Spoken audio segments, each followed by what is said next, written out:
كوكب الأرض في قضاء شرقاد على ضفاف نهر الدجلة إلى جمهورية البشير شو. من محافظة الأنبار قضاء القائم من جسر البيضة. أهلا بكم في كوكب الأرض أرس حيوي. أهلا بكم في البشير من ناحية الزاب. أهلا بكم في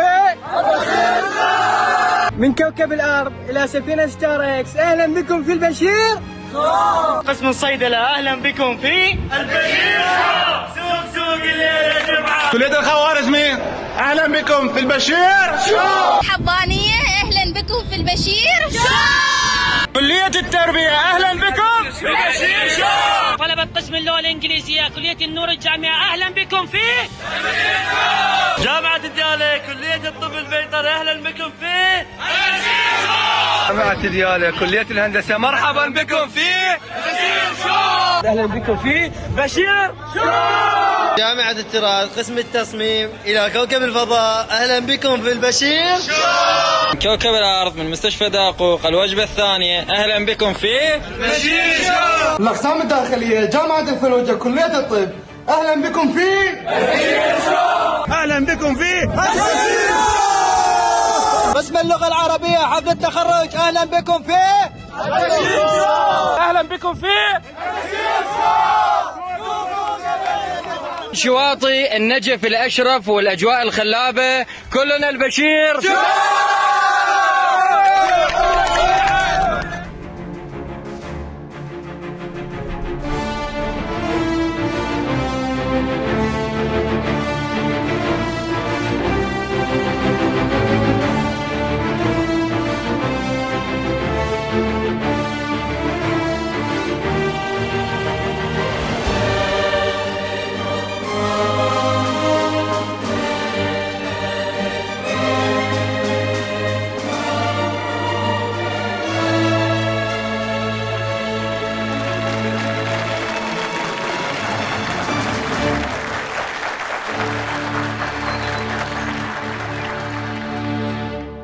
علي تشيك لي والله من يمك الهيدروليك ليش مليك؟ عندنا ليك شوي خفيف، وايضا شوف المؤونه والاكل اللي عندنا يكفينا من ال5 اسابيع ولا لا؟ مدى يطعمني سيدي والله تعبت وحدي، يعني احتاج واحد وياي بالشغل. من يوم ما راحت جنين الله يرحمها لحد الان الشغل كله براسي، وهاي يغصون كل شيء ما تسوي، مقضيتها بس اني لقد حان وقت يفيقي. اموت منها، اكرهها، مستفزه. علي البصراوي اخرس. شوفها شلون تحكي، شلون مستفزه. شوفها شنو يعني اخرس؟ باللهجة العراقية انشب. تقعد شوفها شلون تستفزت. هاي ايش عرفها؟ شلون تعرف هاي الكلمه؟ لقد تعلمت معلومات عن العراقيين وطباعهم خلال الفترة الماضية. واول ما تعلمت الفشار والمسبة. هم العراقيين ما شاء الله عليهم اول شيء يعلمون الاجانب شلون تغلط وشلون تسب، الفشار يموتون عليه. يا الله صحيح، اول ما يجي واحد اجنبي بالعراق او يحكوا في عراقيين يقول شنو يعني هو بالانجليزي؟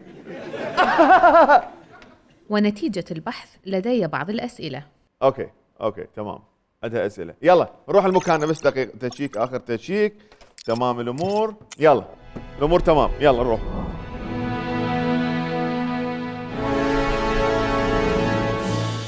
ما سبب تعليق النعال على بعض البيوت والمركبات؟ يعني على مود الحسد والعين وهاي السوالف. وما هي العين؟ يعني لما واحد او وحده يركز عليك عدسه فيطيح حظ الاول والتالي. لم أفهم. شغلات اكبر منك، هاي عوفيه شغلات اكبر. حسناً، لماذا يتجمع عدد من الناس حول بعض المباني الفارغة؟ لا هاي مو مباني فارغه، لا هاي مباني مقدسه مدفون بها اشخاص عندهم حظ وبخت. هل تقصد عباس العوادي؟ لا مو هذا النوع من البخت، اقصد عندهم كرامات ومعجزات. ولكنني استخدمت تكنولوجيا مسح DNA ووجدت الأسماء المكتوبة على هذه المراقد غير حقيقية. انتظر قليلاً، استخدمت تكنولوجيا الميوغرافي لمسح الكتلة، وجزء من هذه المراقد لا يحتوي على أي شيء أساساً. احترم نفسك ولج. دقيقه بس خلينا نفتهم دقيقه علي. عيني لا لحظه، هذا خطا بالنظام مالتك. هاي اماكن بيها ناس يتبركون بيها وينطون نذور وفلوس وتقضي حوائجهم، مستحيل تكون مراقد وهميه. لم أقل وهمية. من اللي قال وهميه؟ أنت اللي قلت وهمية. لا انت قلتي وهميه. أنت. مو مهم منو قال، مو مهم، مو موضوعنا. بس هاي المراقد الوهميه مو وهميه اكيد، هاي الناس تروح لها وتقضي حوائجهم. خل اشوف ايش دقيقه بقى. بسم الله الرحمن الرحيم. انا 12 سنه ما عندي بزر، وراجعت اطباء هوايه ما خليت، اطباء راجعت انا وزوجتي ما خلينا، طبيب ما مشينا له، وراجعنا الساده بعدين ما يصير. صار عندي محمد وهسه عمره شهرين. هيك قبلنا يعني قبل تقريبا ماكو سنه، والله العظيم جابوا لهم وحده يعني انا شايله شيلتها انا بيدي بالبطانيه. نعم. وهذا مكانها يشهد علي. يعني مريضه. اي مريضه حيل مو شلون ما كان. امينه تعرف القيم يعني وشغلاته. هاي امي زورها الكرامه العده على جاهها عد النبي، شربتها امي ما ادري شلون، والله العظيم يعني مثل ما جيت وهسه البنت قامت كل شيء ما بيها. هذا مرض سرطان، هذا مرض سرطان ورادوا يقصون رجله. هذا مزار سيد تكليف جابوه، هذا يريد يسوون له عمليه بترول رجله. انا بس عندي سؤال غصون، هو السرطان يقص رجل لو غالبا القنقري يقصون من وراء رجل؟ أكيد القنقري. يعني ممكن تشخيص غلط من دكتور، بس عموما يعني مو شفتي قدامك. سيدي هاي غصون جاي يكذب عليك سيدي. هاي المراقد تقضي حوائج الناس وشغلتها مضبوطه 100%، وهاي شغلات معروفه. بصراحه ما ادري يعني. شكلك ما مصدق. أنا ما ادري علي، ما ادري والله ما ادري. انا احب الاشياء المبنيه على اسس علميه، يعني ما اعرف اصدق لو اكذب، بس خلينا نشوف يجوز تطلع هاي الاماكن صدقوا بها معجزات. سيدي 100% صدق. تريد اراويك شغلات يعني مصوريها؟ احبك لما تفهمني. احسك مستهزئ. هاي اشياء العالم كلها تدري بيها، مثبته عند الناس، وهذا علم الناس جاي تتعالج بيه، اثبت علميا هذا الشيء. واكو اطفال ضعاف جاي تسمن بسبب هاي المقامات المقدسه. شنو اطفال تسمن بسببها؟ مقام السريلاك هو. لا تستهزئ، انا صح اشتغل هنا بالسفينه جوا ايدك صحيح، بس ما اسمعك تستهزئ. اسف والله، مو قصدي والله العظيم، بس يعني شو اسمه هذا المقام؟ وين هذا المقام؟ السلام عليكم لاهالي محافظه نينوى اللي عندهم اطفال ضعاف عمرهم ما يتجاوز السنه، يجيبونهم في الرشيديه في قطاع الاول، ندخلهم من هذا الويل ان شاء الله بعون الله يسمنون وما يظل بيهم اي شيء ان شاء الله، في الرشيديه قطاع الاول قرب جامع شمام. مقام الويل. ويل. اي ويل. اي تاير مال سياره. اي كم استد؟ 6 استد. اوكي تمام، بس انتبه عزيزي المراجع، ترى القصه مو بكيفك. اذا تفوت ابنك مره واحده يزيد كيلو بالاسبوع، مرتين كيلوين بالاسبوع، لا تلود عليه يطق البنكرياس عنده ترى. اذا سمن ابنك زايد دخله بالويل بالعكس، دايت للجهال اللي يسوون دايت، طببه بالعكس يضعف. والله هذا الويل مفيد لمثنى مرات. حبي طب بالعكس 10 مرات اسبوعيا باليوم. لا هذا بس للاطفال. لا يزن سمنان، يزن حبي، عليك بالويل، عليك الأطباء الكبار نجيب لهم ويل مال أخشم ويقضيها وي. خو ما بي أعراض جانبية هذا، يعني الطفل اللي يروح زايد يطلع له ولف مخشمل ويقوم ينفس بالفراش لا سامح الله. حبي لا تحط طفلك ورا ما تطببه بالويل بالشمس يقوم ينفس. بس غصون يمكن الموضوع صدق، والدليل الناس دي يجيبوا له بس الأطفال الضعاف. إيه، لأن الطفل السمين ما راح يعبر داخل الويل، منطقي. لا دقيقة، انت مو بس تثبتين وجهة نظرك، ترى اكو اطفال فعلا ودوهم المقام الويل وسمنوا ورا فترة. صحيح ورا فترة، بهاي الفترة ياكلون ويسمنون، ووفقا لكل الدراسات البشرية الطفل من عمر 1 إلى 6 سنوات يزداد حجمه نتيجة الأكل والتغذية، وأنت أكثر واحد يعرف بهذا الموضوع.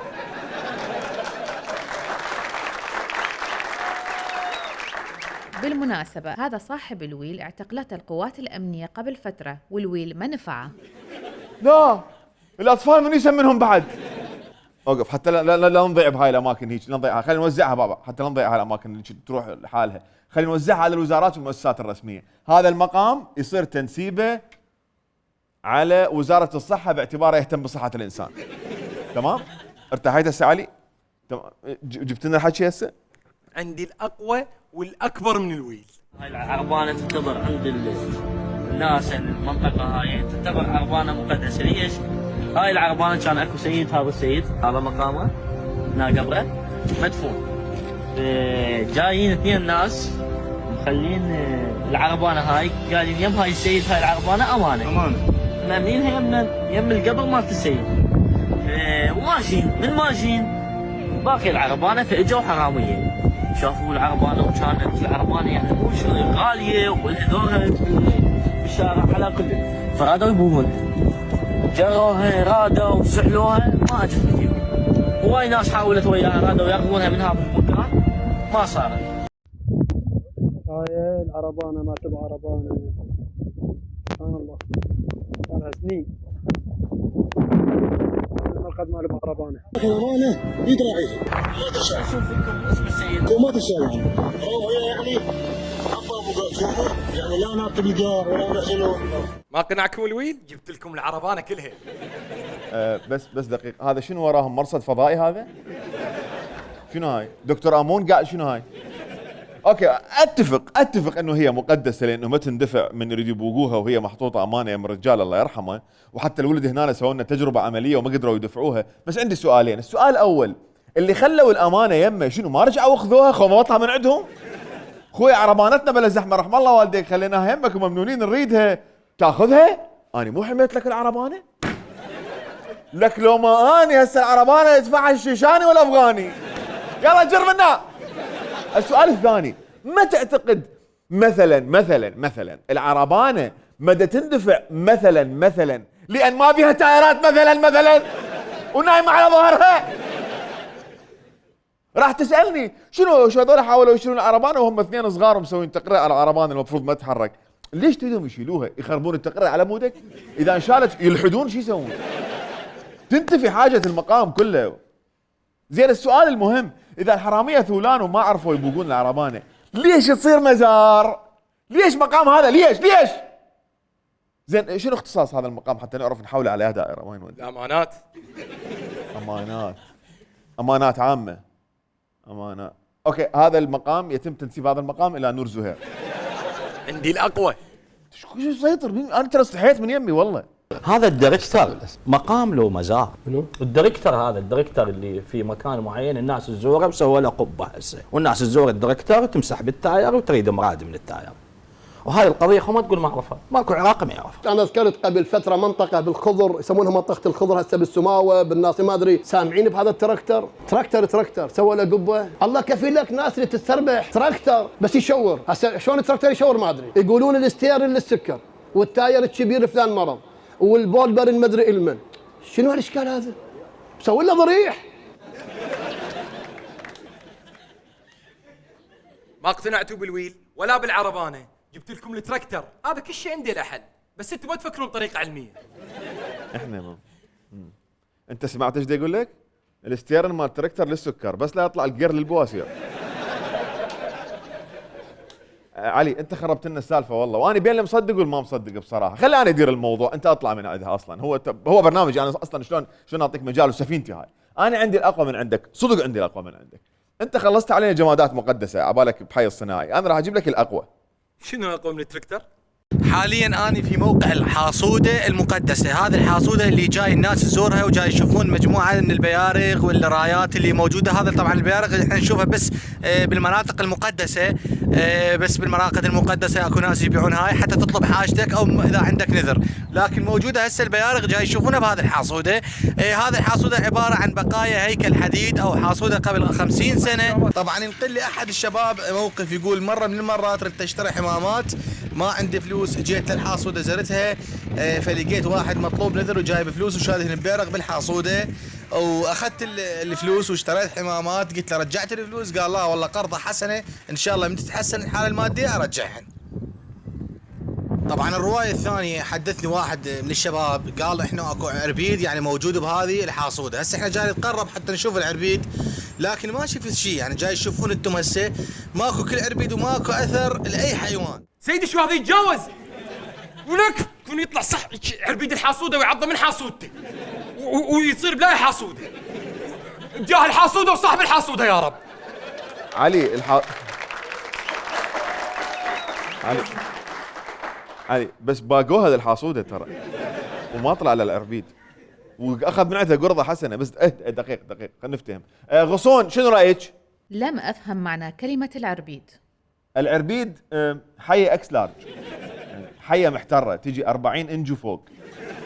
يعني مع العلم بحسب الدراسات الاجتماعيه احنا اكبر حيه عندنا بالعراق طولها متر، بس هاي ما. بس بينما لاحظي بافريقيا الحيايه 6 متر وفوق. فكل بلد طول الحيايه مالته يعتمد على نوع الشعب وجيناته. بافريقيا اناكوندا، بالعراق حيايه. بافريقيا العربيد عشم يطلع، بالعراق الدقلناي وبالتواسير يلا تشوفه. فهاي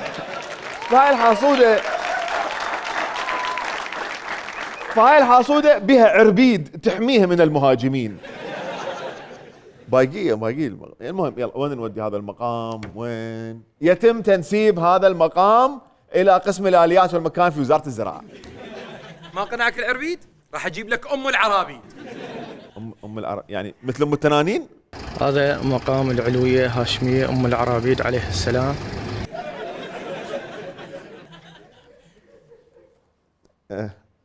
شنو اختصاص هذا المقام؟ شفاء كافه الامراض.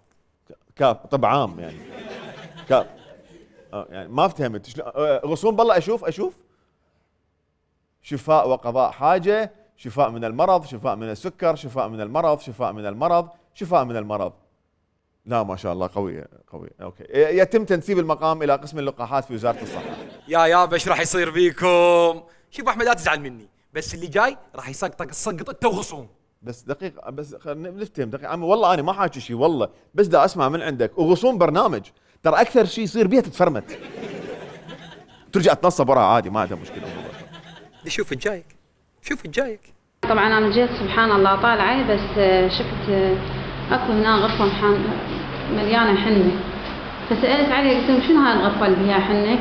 قالوا هاي غرفة العربيد مال أبو جاسم، يعني العربيد اللي هو الحية الكبيرة أو هيك نسميها احنا.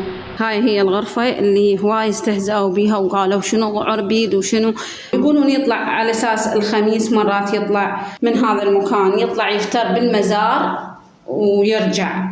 هذا المكان مرتي يعني 3 كانت يعني تصب بقاع هيك تراب، قاموا صبوها يعني خلوا لها هذا الكاشي يلقوها قاع. اكو اشياء يعني مثل تريد تصير بالمزار، يقولون مثل سرقه او فتشي هم يطلع. هاي المعلومات راح احكيها انا ما جايبتها من جيبي، فلا حد يظل يستهزئ. تريدون تندلون المكان وتجون تسالون القوام عليه. انا ما جاي احكي من جيبي، اوكي؟ وانا من اصور على مود نقل للي اصحاب العقول، مو اصحاب النفوس الضعيفه. دارسين دكتوراه فوق. مو حي الله واحد يجي يشوف هاي الاشياء والاربيد هاي الحفره، رزليهم ذولا اصحاب النفوس الضعيفه، رزليهم. شو يريدون بعد دليل اكثر من هيك؟ والله ما ادري. غريب البنيه تقول لكم الكلام مو من جيبها، لا حد يضل يستهزئ.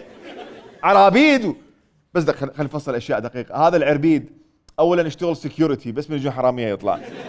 يداوم 6 ايام ونزوله يوم الخميس، يعني يدور سهرات بشارع النضال، ابو نواس قبل ما يصير كورنيش. عربيد بعد اكيد يدور سكر وعربده. وثالثا يشلعش تايجر ويحكي. عربيد يحكي وعنده مشاعر وضايج. علي عبالك كذب؟ دي شوف. فنفس المهندس او البنى المكان حلمان بان هو عربيد طالع من هذا المكان، هو اللي يخرب البناء اللي جاي يبنيه. فعلى اثرها قايم مسوى هذا اللي هو شلون احنا نسميه مرزيب او ما ادري ايش تسمونه انتو.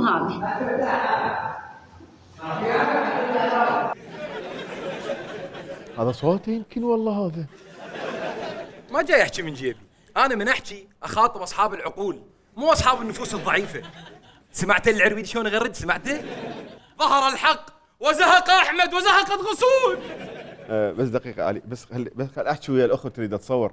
يعني اختي الله يسلمك، انت شلون تطبين المزري بالعربيد بدون ما تدقين الباب؟ احتمال ده يتمطى ورا ما بدل الجلد، احتمال ده يتحضر السهره يوم الخميس. الله يسلمك ما يصير والله. العرابيد لها خصوصيتها. اي شنو رايك لحد الان غصون؟ لكنها قالت أن هذه الأفعى موجودة منذ أجدادها، وعمر الأفعى الافتراضي لا يتجاوز 50 سنة، فالأفعى الكروية تبلغ من العمر 62 عاماً، وهي أقدم أفعى على قيد الحياة، فكيف يمكنكم تصديق هذا الكلام؟ يعتمد على نوعية الأكل اللي ياكله العربيد. الصدق هذا العربيد ايش ياكل حتى يعيش هالقد؟ هنا الناس الزوار تجيب تمن، تجيب شنو بس تمن حجية؟ هذا الكانيس، هذا اللي يشترون حس. ما شاء الله. يعني هسه هذا بس تمن يخلوه للعربيد؟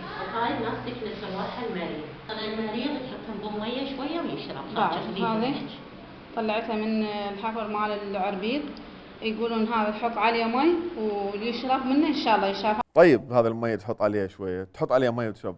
عربيد فيجن يضرب بس تمن. هذا ابراهيم الدليمي مو عربيد هذا. ما تشوف العربيد يطلع بس بالليل، التمن نايم على قلبه يريد يهضم يتمشى شويه، تمشى وتعشى وتمشى. جسمه مو حلو، خطيئه، يستحي مكرش. قلت له 100 مره الكاربز غلط، اكل بروتين، لك اضرب لك فاره، عقروق صغير بريعصي قافل، الا تمن الا تمن. مأثرين عليه اليسار الامريكي الا فيجن.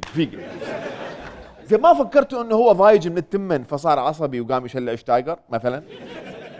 او مثلا يريد تمن مطبوخ لانه حاط له تمن يابس، لا مبزول لا منقوع لا مطبق، نوب كلها نشويات. اشمر له في الضلعين نفر كباب، فخذ مال دجاجه، الله الاكبر. وين نودي العربيد؟ وين ننسب العربيد؟ يتم تنسيب العربيد الى قوة حماية المنشآت الFBS. علاوي انا بعدني مطمئن والليل مطول وياكم، عندي الاقوى من العرابيد. العلوية الحراقة كانت مقام بسيط جدا متواضع وصاحبة كرامات دائمة. هاي المنطقة معروفة. طبعا عندنا ولد شاب علاوي كان يداوم بالسجن، تعرض إلى حادث سير بالطريق، فتقريبا انشل كل جسمه وفقد بصره، فتنخب العلوية الحراقة وقال للعلوية الحراقة إذا تم شفائي أنا راح أبنيك، وبفضل الله سبحانه وتعالى وبفضل العلوية الحراقة شفى الولد، هو اليوم هو المسؤول عن هذا المرقد. شفتوا؟ رجال مشلول فقد بصره، بس دخل العلوية الحراقة قام يمشي ويشوف. الله يحرقكم حرق إذا تكذبون. هو دليل مقنع بصراحة، ولو ما بيعربيد الموضوع، بس راح امشي لك اياها. زين انا ورا اللي شفته بالفيديوهات اللي فاتت قامت ما تقنعني هاي مال نخيت وصرت زين. بصراحة علي انا اعتذر، اريد تجربة عملية، انا ما تفيدني هالسوالف. بعدين اسمها حراقة وتطيب الناس، شو مدى اقتنع؟ اسمح لي اختلف وياك هالمرة فقط. وانت ما تدري هاي شو تسوي، حقك. يعني شنو ايش تقدر تسوي مثلا؟ فكر واحد ماجي حرقته، شرى سلاح بفلوسها. نعم. وشرى سلاح، حرق اخوه، قتل اخوه وقتل روحه واحترق بيته. هذا المكان محمادي كراماتها هواي. مثلا نريد نذكر شيء نذكرها، قلت لك اذكر انا هاي انا شاهدتها بعيني. لان اجوا خياله هنا وحلفوا بيه كذب. هذا الجسر هذا المعبر من هذا المشروع. نعم. كانوا يسمونها قنطره. نعم. قنطره. هسه سووا جسر. يا سنه تقريبا هاي ما اتذكر بالسنين، بعد ما اتذكر لان انا هاي السالفه انا بعد ما صاير، انا هسه عمري 43 سنه وانا ما صاير. هاي القصه قديمه، حلفوا بيها وهاي القنطره ما عبروها واحترقوا. هاي القنطره هاي الموجوده، هاي المقابيلي. نعم. ما عبروها واحترقوا. هاي القصه سولفوها اهلنا الاولين. زين. واحترقوا لقبولها الحراقه. زين انا عندي سؤال، هم حلفوا بيها كذب وهي حرقتهم لما واقفين على القنطرة، ليش ما شيتوا بالمي وطفوا روحهم من الحريق؟ لأن المحترق إذا نزل المي لو يتسمم لو يغرق لو يصير عنده تسلخات. كرامة لو مو كرامة. صدق العلم نور، همزين ماتوا وما صار بيهم تسلخات. حتى غصون استفزتك. عمي والله حاصرتهم حصر بصراحة. يعني تخيل كل هاي بس اللي حلفوا بيها كذب. زي أنا عندي سؤال لك، الضحية الأولى مجرد باقها، ليش خلته يشتري سلاح ويحرق أخوه ويقتل أخوه ويحرق روحه ويحترق بيته؟ ليش ما اشتكت عليه بالمركز وفضته؟ مركز شرطة. أخوه شو العلاقة؟ أخوه شو العلاقة خطية؟ شو العلاقة؟ إبادة جماعية صارت من ورا كم فلس، عمي تعوض الشيطان. والسؤال الأهم، هي العلوية شو تسوي بالفلوس أصلاً؟ ميتة المرأة، خطية ميتة. ألف رحمة على روحش حجية. يتم تنسيب الحراقة إلى وزارة الداخلية، مديرية فاعل مدني. إذا تخلصون من النار راح أسويها عليكم بالتفق. مقام السيد محمد الياسر أبو تفيجة، هذا هو قبر السيد. قالت هذا السيد يسمونه أبو تفيجة. قلت ليش يسمونه أبو تفيجة؟ قالت مرة من المرات كان طالع فتلاقوا وياه السلابة.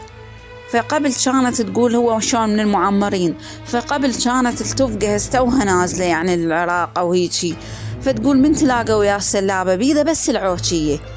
فرادوا يسلبون الأغراض اللي عنده أو يعني الحاجات المشتريهن، فقاموا يحرك العوشية عليهم ويقولهم وخروا مني وأنا جد محمد، فتطلع مثل الطلقة من العوشية تضرب بيهم.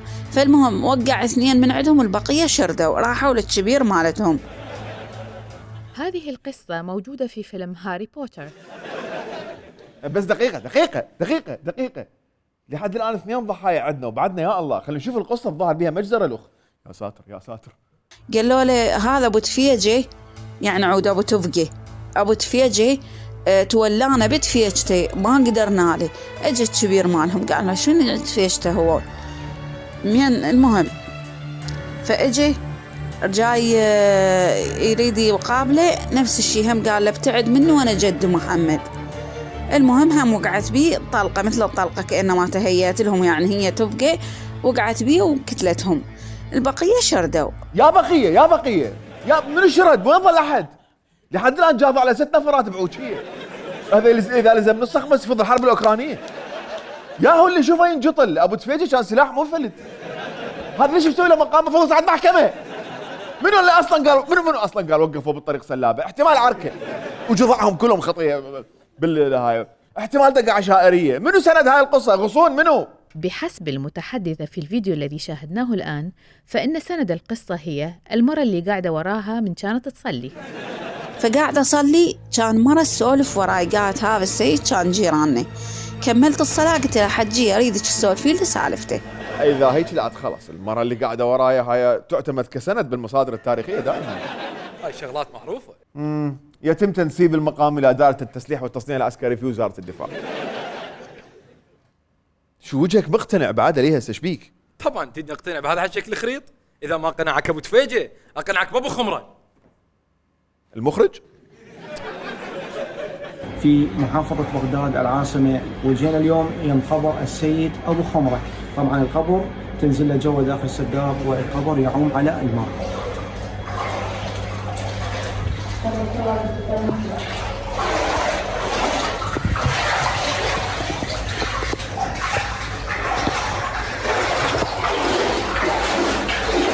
نحن راح نحكيها بالعامية. اجى خطار والسوق يصير بعيد عليه ويحتاج الى خمره حتى يوفرون الخبز الى الضيوف. ويقول اجى السيد فلما وضع ايده على العجين فاختمر بدون ان يجيب خمره، والعجين اللي موجود كفى الى الخطار والعائله وكفى الى المنطقه باكملها، لذلك سمي السيد ابو خمره. لا اذا هيك لا حاطين. بس دقيقه ما دا افتهم ليش دا يفترون داير مداير قبر الرجال متوفي خطيه؟ هاي تعليمات السيد ابو خمره، تفتر فرتين داير مداير القبر وبعدين شويه تطبش بالمي. زي اذا 3 مرات تصير تفتر 3 مرات شو يصير؟ تعيد من البدايه. تعتبر غسله رجل. زين واذا تفتر مرتين سريع تصير سويره. تسونامي. زين علي هذا المي احتمال بوري طاق او احتمال مياه جوفيه، باعتبار العراق يطفو على بحر من المياه الجوفيه. يعني تدري بالبيوت القديمه مثلا عندهم سراديب ضمن تصميم البيوت، وهوايه من عندهن من هاي السراديب يطوفن مي، وما حد يروح يفتر مرتين بالسرداب. ظواهر طبيعيه هاي، لانه يعني هسه عموما هسه دقيقه هم سموه ابو خمره لانه العجين صار هوايه واجوا عليه خطار ووكلهم كلهم. مو شنو قدراته علي؟ شنو قدراته؟ شنو اقول لك ما راح تصدقني، اشوفك احسن لي. تتوافد عليه الزوار من مختلف المحافظات العراقية ومحافظة بغداد العاصمة، يأخذون من ماء هذا اللي ينبع على مدار القبر، ويستخدم هذا الماء للعلاج من كافة الأمراض الجلدية سواء الأكزيما والحساسية والجرب وباقي الأمراض اللي تطلع على جسم الإنسان.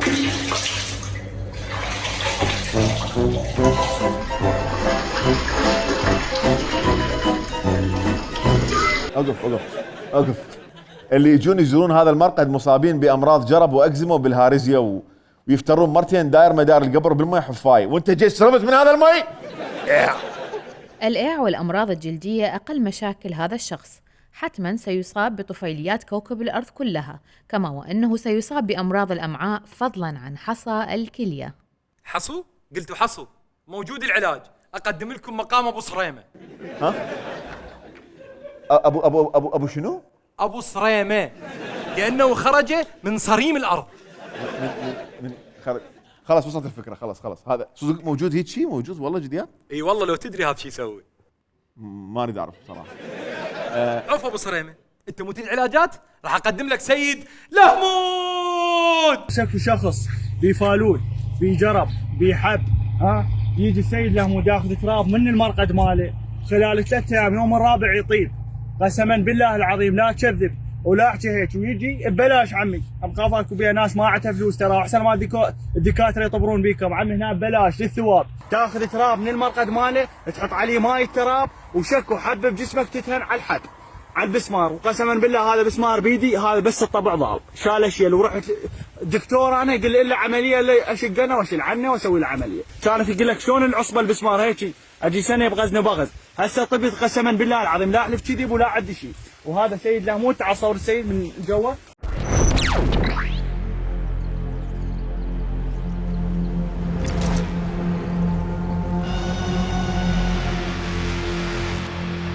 تحياتي لكم وبكم فنان كوميدي رزاق الشعبي. شوف انت كممثل كوميدي اختاريت الموضوع الصح. 4 ايام يشفيك سيد لهمود من الجرب، واذا عبرت على اليوم الخامس وماكو شيء روح للطبيب لا ياكلك الجرب. ولو انا ولا بصراحه انا عندي نصيحه احسن، بمكان ما تروح تسبح بالطين مال سيد لهمود اسبح من البدايه ونسبه اصابتك بالجرب راح تقل. بعدين اذا مشينا بهذا الحل ووزعنا تراب من سيد لهمود، مو سيد لهمود راح يصير نقره. بعدين تطلع المياه الجوفيه تقوم تجي تشيد قبل بالمياه اللهموديه وينقلب ابو خمره يصير النوم. بعدين شنو التداخل بالاختصاصات؟ الجرب والاكزيما والامراض الجلديه اختصاص ابو خمره. ما ادري عليه شو، انا مو مقتنع كلش، مو حسه ما حبيت لهمود، احسه مو فد شيء لهمود. زين يفيدك مرقد ابراهيم احمر العينين، مرقد محمد ابو الروبه، مرقد ابو جبنه. شنو احمر العينين؟ تنين هذا شنو؟ لا هاي مراقد معروفه. زين يفيدك مقام ابو الحواوين، محمد ابو الحبيبات، ابو الهوى، ابو دراجه، ابو دميعه، ابو شيبه، ابراهيم السمين. خلاص هاي صدق مراقد، هاي مراقد ومقامات، لو هذول لبوقات مال اصدقائك بالمنطقه. هذني كلن صحيحات، هذني مراقد معروفه. شنو معروفه؟ غصون، وين رحتي غصون؟ أنا منتظرتكم تكملون حتى أرويكم اللي ما تتوقعوا. أولاً أنا كل شيء أتوقع، ثانياً علي كل شيء يصدق. بس هاي ما رح تتوقعها، أنا لقيتكم تتجمعون حول أماكن بطريقة غريبة. شلون يعني شلون؟ لدينا في بغداد في منطقة التوراة اليهودية اللي قريبة من الفضل والتفاح، يوجد قبر لواحد اسمه أصحاب خضوري، وهو رئيس الطائفة اليهودية، دفن هنالك في الكنيس اليهودي اللي كان في منطقة التوراة. زين.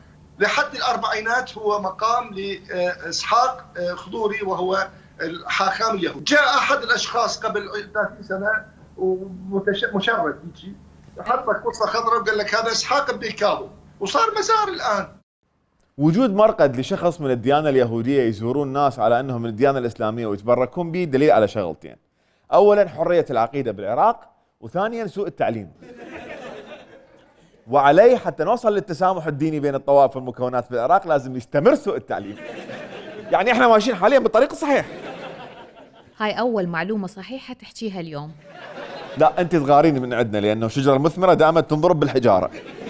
لعد ليش ضربوها بالنعالات؟ نعالات؟ عندنا شجرة الناس تشمر عليها أحذية، يا اللي يشلب حذاء بالشجرة هذا يزورونه، عنده صاحب الحظ السعيد. مشاكل شفت وأشياء ما أقدر أحكيها على المنبر هذا. لا والله يساعدك. لا.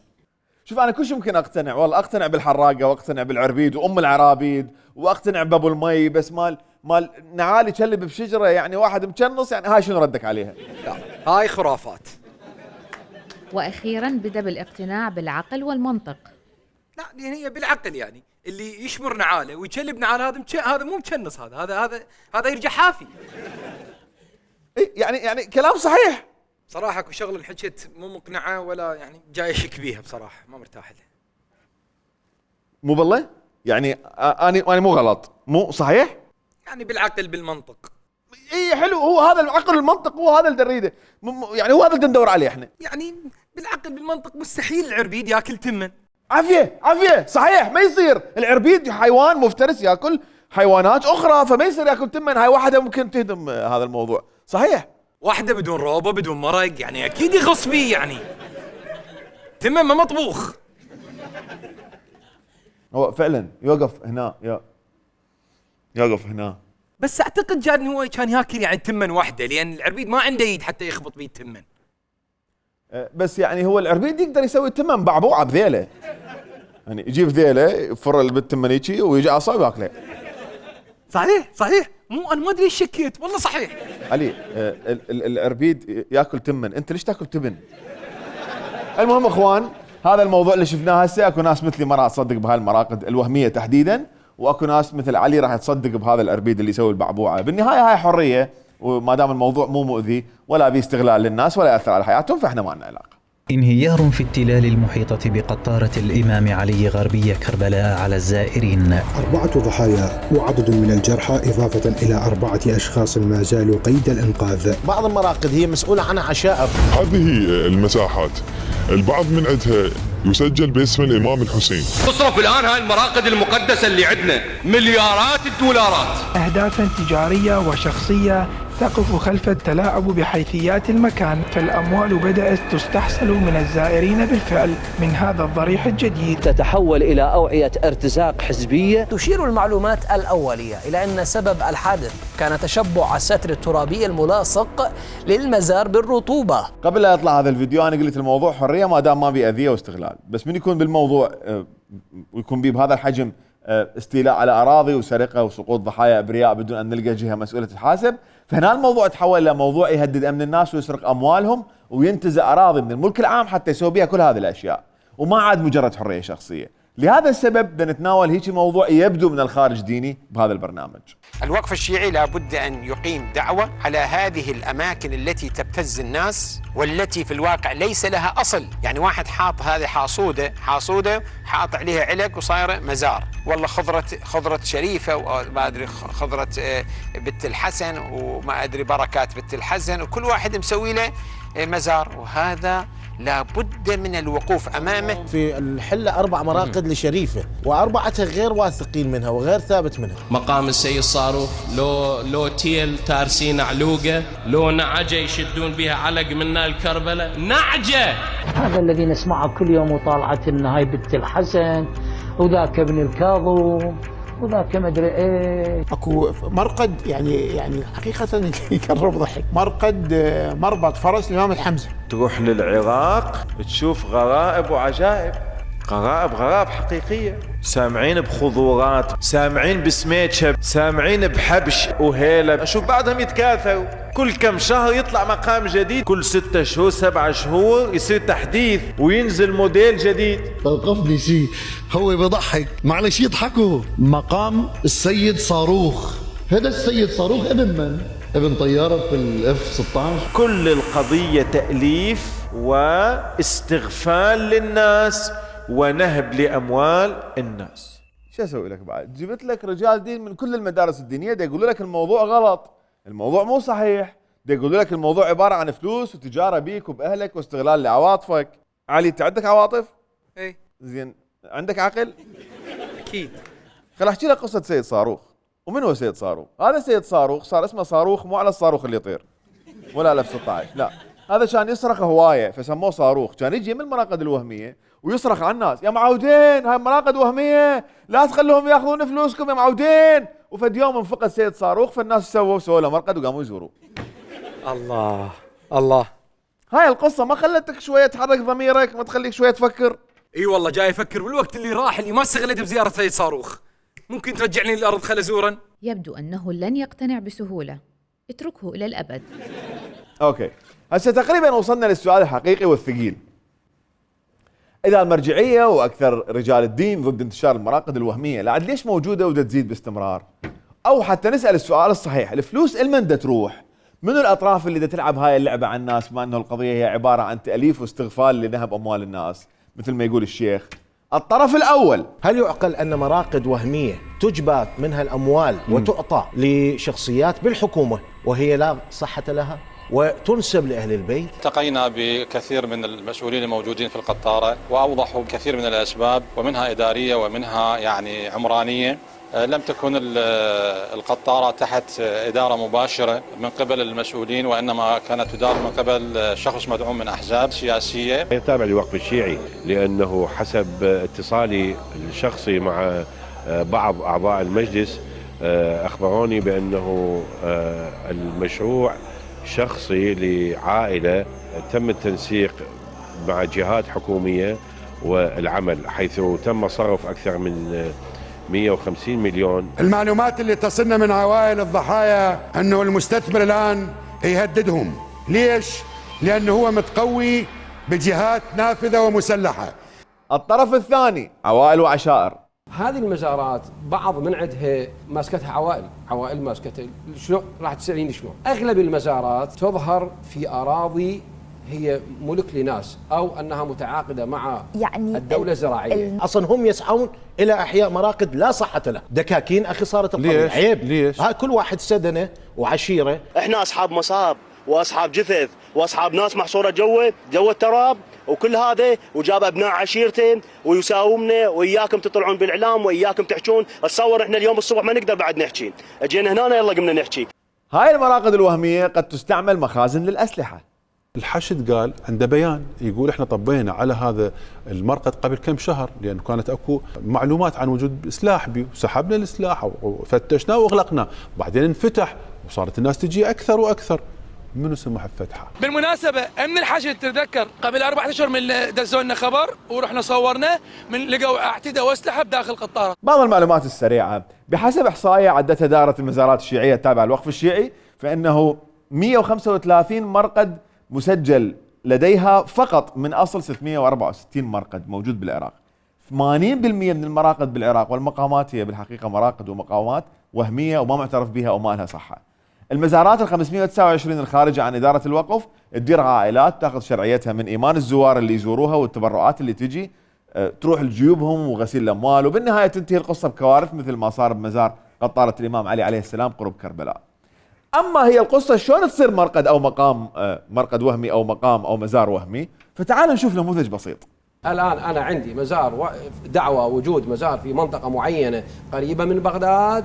هذا المزار أصلا موجود في بيت. لما رجعت إلى المنطقة اتضح أن هذا المكان يدعى بأنه امرأة لها ولد وحيد. هذا الشيء اللي سمعته بعد ما متحقق منه. زين. لها وحيد وهذا الوحيد مات. فالمرأة احتفظت بهذه الغرفة بحيث ما حد يدخلها، وبقت يوميا تيجي تقعد هنا تنعى بها إلى آخره. زين. شيئا فشيئا بدأت النساء تجيها تبكي معاها، شيئا فشيئا بدأت الناس تطلب من هذا المكان، شيئا فشيئا بدأ يتحنى المكان إلى أن الآن أعلن أنه مزار. هسه ما أدري ابن الكاظم نسيب أو كذا، أصبح الآن مزار. العلوية طافت علي، جيت زرتها، رجعت ثاني يوم بالطيف بالرؤية بين اليقظة وبين المنام. جتنا العلوية سلام الله عليها، قالت سيد الصيدلية مالتي والعيادة بهذا المكان، وقل لي الحج أبو أمير. فأنا قلت له الحج أبو أمير البارحة أبو أمير صدفة حفر هنا هسه فد عطر مو طبيعي. زين العطر هسه مو طبيعي من هاي المسافة بالناس اللي عطر مو طبيعي.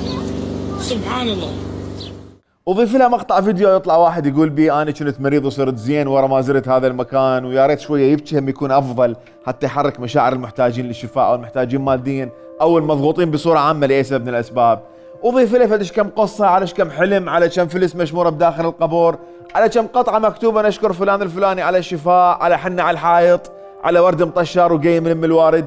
وهيك صار عندك مصدر رزق راس ماله مشاعر الناس وآلامهم وأوجاعهم واستغلال بساطتهم ومحدودية علمهم الشرعي حتى تجرجر من عندهم فلوس.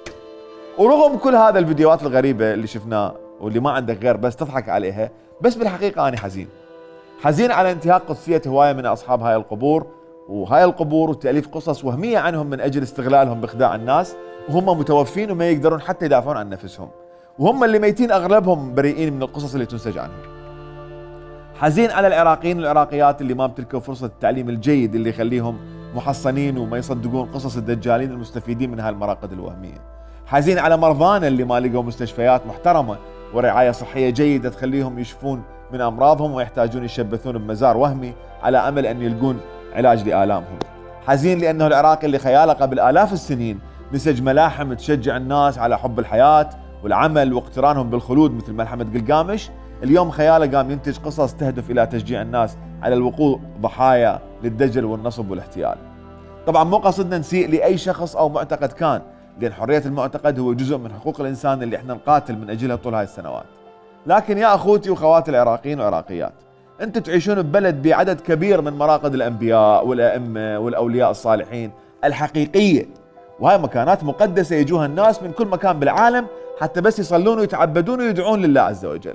ما تحتاجون مزار لحاصودة أو مقام عربيد أو مرقد عربانة. إذا تريد تروح تصلي وتزور وتدعي، أبو الحسنين بابا مفتوح، أبا عبد الله مرقده معروف، أبو الجوادين والعسكري والجيلاني وأبو حنيفة والشيخ معروف وغيرهم كلها مراقد مقدسة ومحترمة ومفتوحة قدامك.